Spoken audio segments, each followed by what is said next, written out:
Hey folks, this month on Scott and Fischer Paints, we're going to talk about my latest piece, Jolrael, voice of Zhalfir for Magic the Gathering, March of the Machines. This is the extended set, I believe.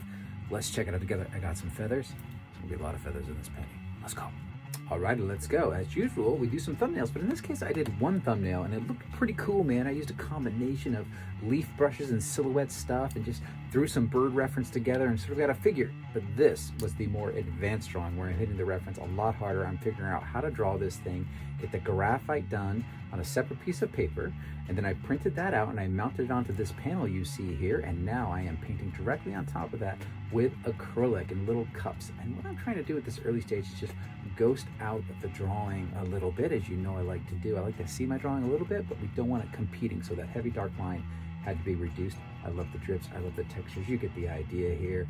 Going the biggest two colors, but now look, oh my God, what is that?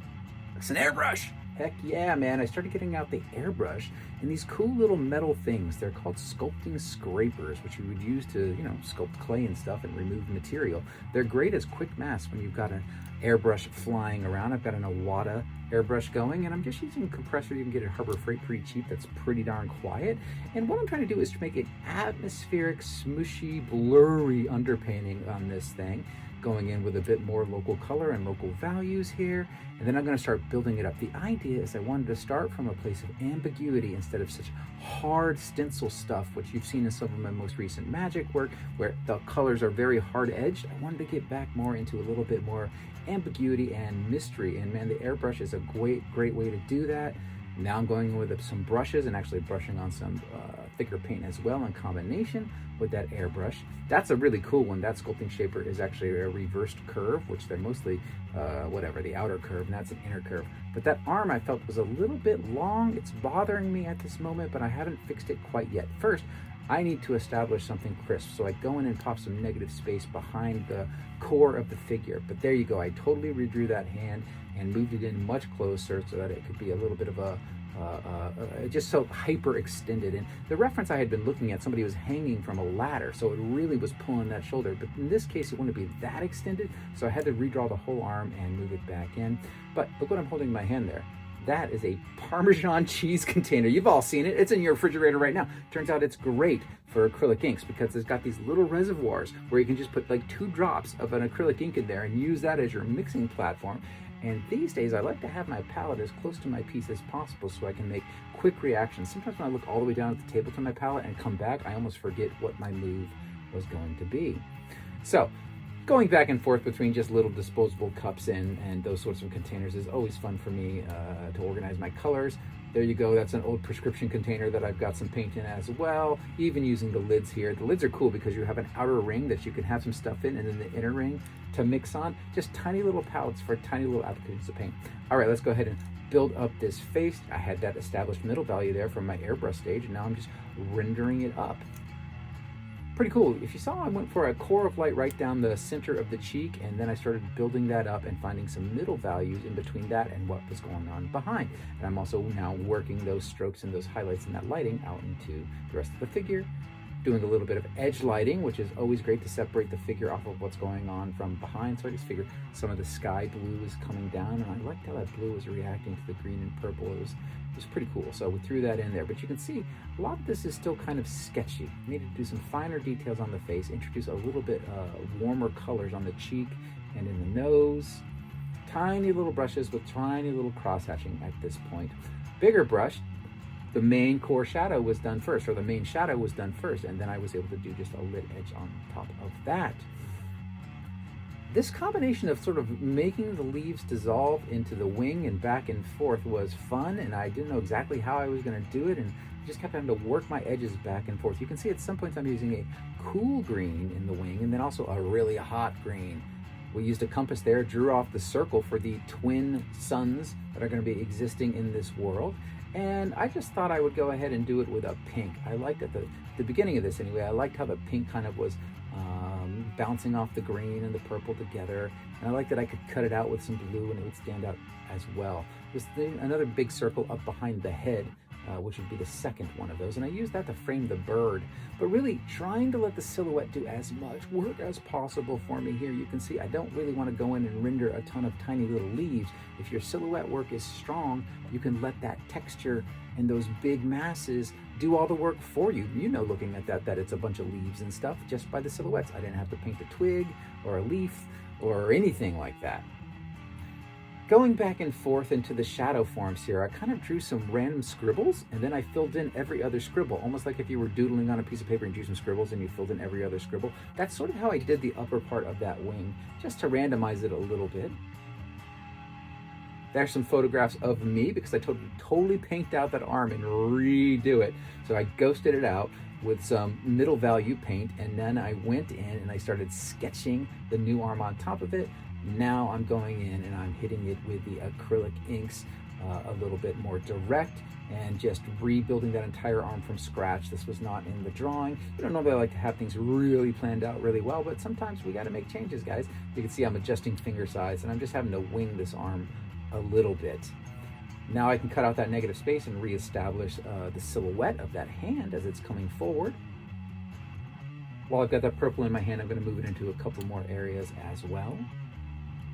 Looking at the reference of my hand there on the left, I'm just painting those highlights really quick. And get a little bit of that edge lighting going to pop it off the form.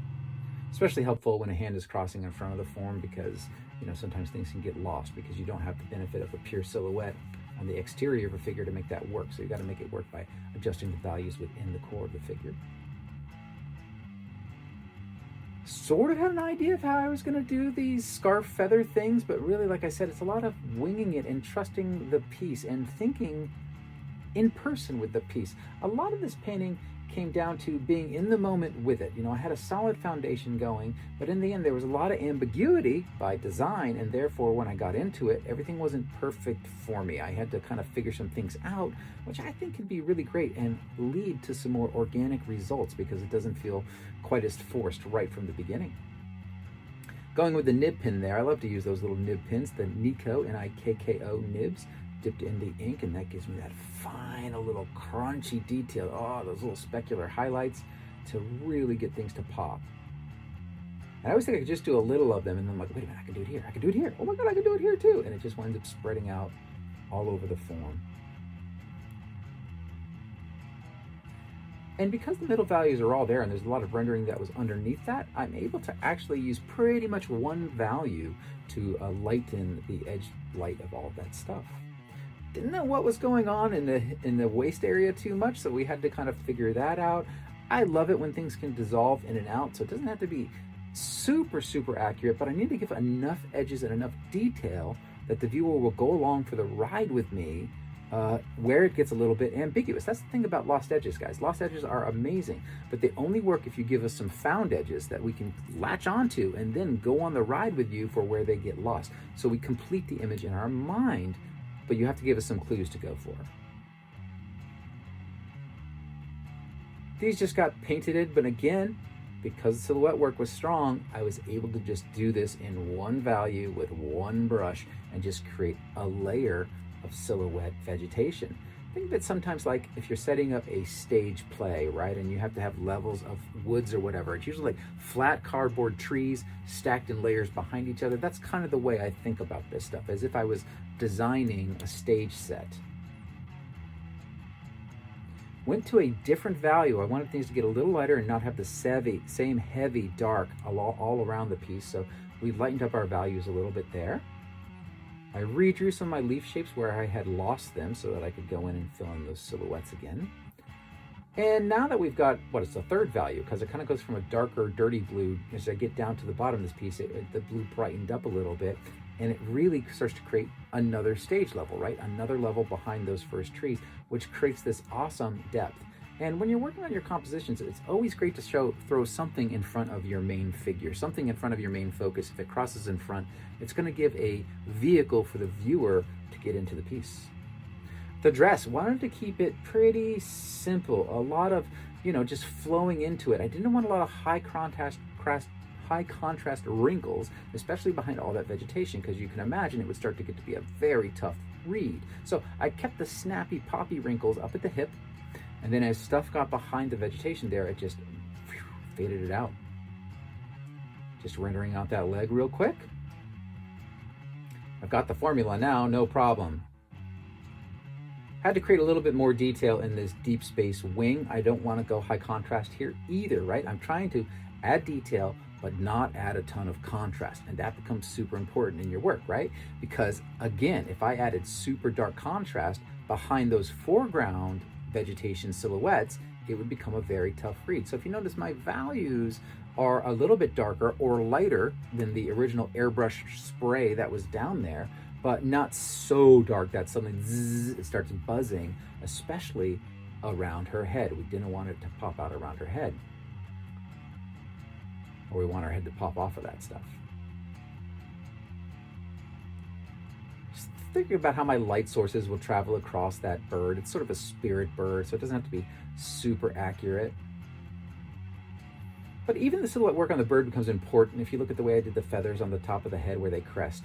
So there you go. This is where I thought I was finished with it, but when I got done with it, I didn't love the pink moons anymore, or the pink suns. I wanted to actually get them a little bit more in keeping with a green card. So I just painted them all out again with some pretty solid pigment. I'm using the FW acrylic ink there in the jar. You can see it in my hand, but that's a custom mixed color where I took a little bit of white, added it to the green. And anytime you add that titanium white to a color, it will tend to make it more opaque, at the expense, of course, of lightening and, desaturating the value as you add white to it. But there you go. It's a tedious process cutting out all that negative space, but not a problem. Using another lid here, another solid value. This time we're using, looks like acrylic wash would be my guess up in there. Acrylic wash is an amazing paint, and it covers so thoroughly. I use the whole bean stuff, and it's so good, and it actually is super opaque, and that's one of the reasons I love it so much. And there you go, guys, the finished piece. Had a blast doing this for Magic the Gathering. It's really cool because they actually used mine. There's like a few variations of this card in this set. It's like a collector thing. I don't know. You can get a bunch of variations of it. So my variation goes back to the old framework. You know, that old school first framework where it's a much more of a square. I mean, it's not a square, but it's much more of a square. Nothing is being bled out, blah, blah, blah. It was fun to return to that because these days I usually do the full art cards, which are awesome, and I love doing it. And I actually really love doing vertical paintings, but in this case I love that it was a little nod, a little bit of a throwback, and I was happy to do it. Anyway, hope you guys dig this painting. Stay tuned, we're gonna have a bunch of them coming out this year. Just hang on. All right, bye.